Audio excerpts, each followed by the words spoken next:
सलाम, नमस्ते, सत श्री अकाल। मैं हूं आपके साथ हर्षिता मिश्रा और आप देख रहे हैं टाइम्स मेल। दुनिया में जो भी आया है उसे एक दिन लौटना ही होगा।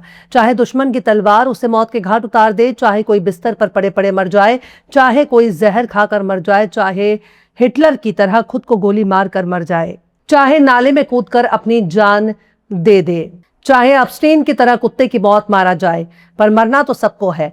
मरने वाला कौन है और उसकी करतूत उसे कौन सी मौत दे सकती है, ये उसके किरदार से तय होता है।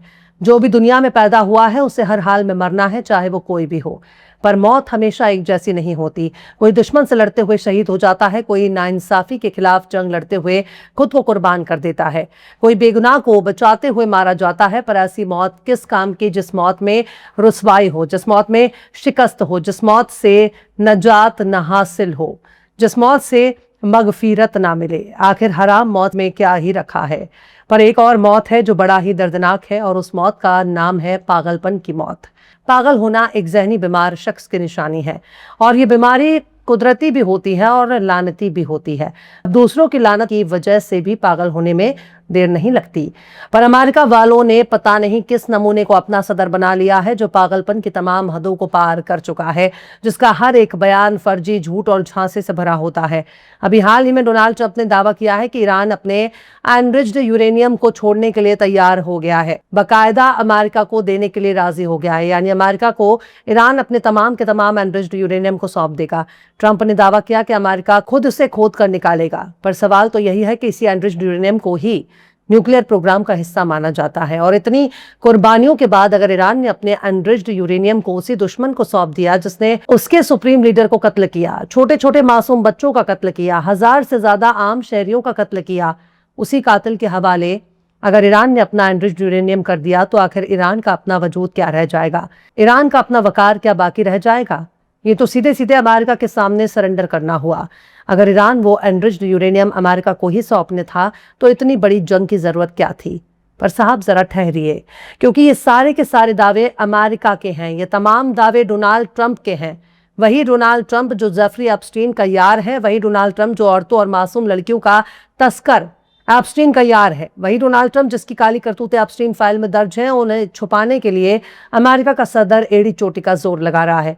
ईरान के विदेश मंत्रालय के प्रवक्ता ने ट्रंप के दावों को सरासर खारिज कर दिया है और कहा कि ईरान का एनरिच्ड यूरेनियम अमेरिका को नहीं दिया जाएगा। हमारा एनरिच्ड यूरेनियम हमारे लिए ईरान की मिट्टी जितना पाकीज़ा है, ईरान की मिट्टी जितना पवित्र है, और इसे किसी भी हालत में कहीं भी ट्रांसफर नहीं किया जाएगा। ट्रंप का ईरानी अफसरों से बातचीत का दावा सही नहीं है। ट्रंप के साथ कोई ऐसी बातचीत नहीं हुई जिसमें ईरान ने अपने न्यूक्लियर पावर छोड़ने की बात कही हो। पर बात सिर्फ यहीं तक नहीं है। ट्रंप एक के बाद एक लगातार झूठ बोलते जा रहे हैं। इस झूठ बोलने से अब कोई कितना एतबार कर सकता है? ट्रंप एतबार के काबिल नहीं रहे। हो सकता है एप्स्टीन की याद में ट्रंप बाबू का दिमाग सटक गया हो सकता है एप्स्टीन से मिलने वाली खास खिदमत ना मिल रही हो सकता है ट्रंप बाबू को एप्स्टीन आइलैंड की याद आ रही हो। और साहब, इतना झूठ बोलने की जरूरत क्या है? डोनाल्ड ट्रंप ने स्ट्रेट ऑफ हार्मुज को आजाद कराने के लिए दुनिया भर से गुहार लगा रहे थे। यूरोप से लेकर इजराइल तक सबको दावत दे देकर हार्मुज में बुला रहे थे। कह रहे थे कि आओ मिलजुल कर हार्मुज पर कंट्रोल करें, ईरान के चंगुल से हार्मुज को आज़ाद कराएं। पर जब कोई भी अमेरिका के पागलपन में शामिल होने के लिए तैयार नहीं हुआ, जब सबने हार्मुज का नाम सुनते ही ट्रंप बाबू को ठेंगा दिखाना शुरू कर दिया, जब खुद इजराइल ने ही अपनी फौज भेजने से इनकार कर दिया, तब ट्रंप बाबू ने अपनी इज्जत बचाने के लिए ईरानी बंदरगाहों की नाकेबंदी शुरू कर दी। मतलब गए थे खुद ही हार्मुज को आजाद कराने, और आजाद कराने के बजाय खुद ही हार्मुज की घेराबंदी करके चले गए। ईरान ने लबनान में सीजफायर शुरू होने के बाद हार्मुज को खोलने का ऐलान कर दिया था, लेकिन ट्रंप बाबू ईरान के साथ समझौता करने के लिए ईरानी बंदरगाहों को घेर कर बैठे रहते हैं।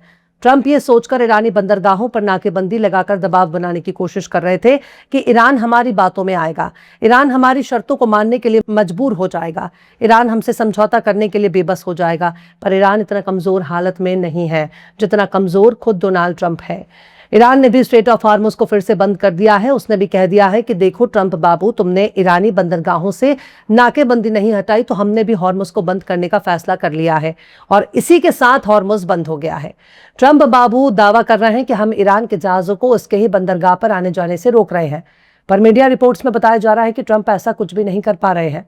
खुद अमेरिकी अखबार बता रहे हैं कि हॉर्मुज की नाकेबंदी के बावजूद ईरानी बंदरगाहों पर लाखों बैरल तेल लोड करते हुए 5 खाली ईरानी टैंकर देखे गए। मतलब ट्रंप बाबू का दावा पूरी तरह से खोखला साबित हो रहा है। ट्रंप बाबू कह रहे हैं कि हमने ईरानी बंदरगाहों पर ईरान के जहाजों के आने जाने पर रोक लगा दी है। किसी की हिम्मत नहीं है कि हमारे रहते हुए वहां से गुजर जाए, पर यहां तो ईरान ही ट्रंप बाबू के सर पर खड़ा होकर मुंह चढ़ा रहा है, उसको अपने पेशाब धार दिखा रहा है और ट्रंप बाबू चुपचाप टुकुर टुकुर देख रहे हैं। ईरानी बंदरगाहों पर ईरान के जहाजों को रोक पाने में वो नाकाम हो चुके हैं और ये नाकामी अमेरिका की सबसे बड़ी शिकस्त मानी जाएगी, क्योंकि यहां अमेरिका की नेवी ने ईरानी बंदरगाहों पर नाकेबंदी लगा रखी है, ईरानी बंदरगाहों को घेर रखा है और उल्टा ईरानी जहाज ट्रंप बाबू के सर पर सवार है। 5-5 ईरानी ऑयल टैंकर अमेरिका को आंखों के सामने से गुजर गए। अमेरिका को ही धक्के मारते हुए ईरानी बंदरगाहों पर पहुंच रहे हैं और धड़ल्ले से अपना कारोबार कर रहे हैं। इजरायली अखबार जेरूसलम पोस्ट ने अमेरिकी अखबार वॉशिंगटन पोस्ट की उस रिपोर्ट का जिक्र किया है जिस रिपोर्ट में सैटेलाइट डेटा और ऑयल शिपमेंट ट्रैकर का जायजा लिया गया, जिससे पता चले कि 3 ऑयल टैंकर खारे द्वीप में देखे गए जहां ईरान के 90% ऑयल रिजर्व मौजूद हैं, जबकि 2 ऑयल टैंकर फारस की खाड़ी में ईरान के सबसे नॉर्दर्न पार्ट बंदर माशहर में देखे गए। और इसी हफ्ते की शुरुआत में ओमान की खाड़ी में लगभग 9 मिलियन बैरल तेल से लदे 5 दूसरे ऑयल टैंकर देखे गए, लेकिन अब तस्वीरों में दिखाई नहीं दे रहे। अमेरिकी अफसरों ने कहा है कि सोमवार को नाकेबंदी लागू होने के बाद से कोई भी ईरानी जहाज इसे तोड़ने में कामयाब नहीं हुआ। वहीं अमेरिका के सेंट्रल कमांड ने कहा कि चेतावनी दिए जाने के बाद 21 जहाज इनके ईरान लौट गए। इससे पहले हॉर्मुज स्ट्रेट पर पार करने वाले जहाजों के लिए 3 शर्तें माननी बड़ी जरूरी थी कि वही कारोबारी जहाजों को गुजरने की इजाजत थी जो दुश्मन देशों में नहीं थे, यानी जिनका ताल्लुक अमेरिका इसराइल से नहीं था। जहाजों को ईरान के जरिए तय किए गए रूट का इस्तेमाल करना होगा और हॉर्मुज पार करने के लिए ईरानी नेवी के साथ तालमेल रखना जरूरी होगा। वहीं डोनाल्ड ट्रंप को इतना तो मालूम है कि ईरान के सामने उनका कोई जोर चल नहीं रहा। ट्रंप वो वॉशिंगटन में दूर बैठे बैठे ही बड़े बड़े दावे कर रहे हैं। उनकी हिम्मत नहीं है कि हॉर्मुज में खुद आकर गुजर जाए। जब हॉर्मुज में ईरान की बादशाहत अभी भी बनी हुई है, तब ट्रंप बाबू ने मजबूर होकर रूसी तेल पर लगाई गई पाबंदियों को 30 दिनों के लिए सस्पेंड कर दिया है। यानी आसान जबान में कहें तो रूसी तेल लेने के लिए अमेरिका ने जो छूट दे रखी है उस मुद्दत को 30 दिन और आगे बढ़ा दिया है, यानी आने वाले 30 दिनों तक कोई विदेश रूस का तेल खरीद सकता है। खैर, अब काहुए पछताए जब चिड़िया चुग गई खेत। ट्रंप बाबू फिर से ईरान पर हमला करने के लिए बेबस हैं, क्योंकि इजराइल को कोई भी सीज फायर मंजूर नहीं है।